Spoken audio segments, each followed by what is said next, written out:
नमस्कार मित्रांनो, तुम्हा सर्वांना ठाऊकच आहे, मी यापूर्वीच्याही शॉर्ट्समध्ये एक व्हिडिओ पण बनवला होता की मी घेऊन येत आहे 5 दिवसांची कार्यशाळा 23 मार्च ते 27 मार्च या पिरियडमध्ये 5 दिवस आपण ज्योतिषशास्त्र शिकणार आहोत. आता प्रश्न हा पडतो की ज्योतिषशास्त्र आपण शिकलं का पाहिजे. मित्रांनो, आपल्याला माहिती आहे सध्या समाजामध्ये अगदी थोतांड माजलेलं आहे. हे उपाय करा, ते उपाय करा. जीवनामध्ये असे उपाय जर भेटले असते तर हे जग कुठल्या कुठे गेलं असतं. आणि ज्योतिषशास्त्र हे काही सुधारणावादी शास्त्र नाही आहे, हे फलित करण्याचं शास्त्र आहे.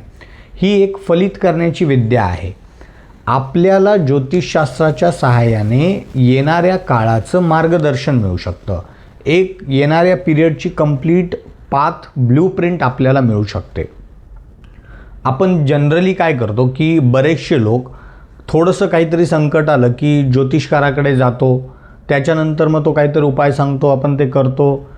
मे बी बऱ्याच लोकांना तो जो प्लासिबो इफेक्ट असतो की बाबा आता मला पंडितजींनी हा मंत्र सांगितला, ही पूजा सांगितली, त्यामुळे बऱ्याच वेळेला आपल्याला एक पॉझिटिव्हनेस असतो. बऱ्याच वेळा मंत्रांचे खरोखर उपाय लागूसुद्धा होतात. याचा अर्थ हा नाही की मी उपायांना मानत नाही. मंत्रांचे उपाय हे आहेत, शाश्वत आहेत, दीर्घकाळ टिकणारे आहेत, कॉन्क्रीट आहेत, सर्व काही आहे. परंतु नेक्स्ट वेळेला परत काही समस्या आली तर आपण वेगळ्या ॲस्ट्रॉलॉजरकडे जातो. मग त्यावेळेला सर्वांचे मतांतर वेगवेगळे येतात. त्यामुळे आपण सर्वांनी एक जागरूक नागरिक असण्याच्या दृष्टीने ज्योतिषशास्त्र शिकलं पाहिजे आणि त्याचा आपल्या जीवनामध्ये लाभ करून घेतला पाहिजे. ज्योतिषशास्त्र आजकाल जे यूट्यूबवर वगैरे चालू आहे ते सर्व घाबरवण्यासाठी वापरल्या चाललं आहे. ज्योतिषशास्त्र बनवण्याचा उद्देश घाबरवून टाकणे हा कधीच नव्हता. त्याचा लोकांना लाभ घेता यावा हा उद्देश होता. आणि त्याच उद्देशाने मी सुद्धा तुमच्यासमोर येत आहे. 23 मार्च ते 27 मार्च या 5 दिवसांमध्ये आपण एकदम बेसिकपासनं, स्क्रॅचपासनं ते आपण प्रिडिक्शनपर्यंत जाणार आहोत. 5 दिवसांची रूपरेषा थोडी तुमच्यासमोर मांडतो. पहिल्या दिवशी आपण शिकणार आहोत की ज्योतिषशास्त्राचा इतिहास काय आहे, ज्योतिषशास्त्र केव्हापासून प्रचलित आहे, ज्योतिषशास्त्राचे प्रकार, ज्योतिषचे किती प्रकारचं ज्योतिष आहे हे. त्यानंतर मी ज्योतिषशास्त्राला का मानतो. बऱ्याच जणांना हा प्रश्न पडतो की बाबा अमुक तमुक गुरुजींनी माझ्याबद्दल काही योग्य भाकीत केलं आणि ते खरं ठरलं तर मी ज्योतिषशास्त्राला मानेल. परंतु प्रत्येकच वेळेला ते भाकीत खरं होत नाही, मग का आपण ज्योतिषशास्त्राला मानायचं नाही. आणि असे बरेच लोक आहेत की त्यांच्याबद्दल अमुक तमुकने काहीतरी सांगितलं पण ते खरं नाही वाटलं, तेव्हापासून त्यांनी ज्योतिषशास्त्राला मानणं सोडून दिलं.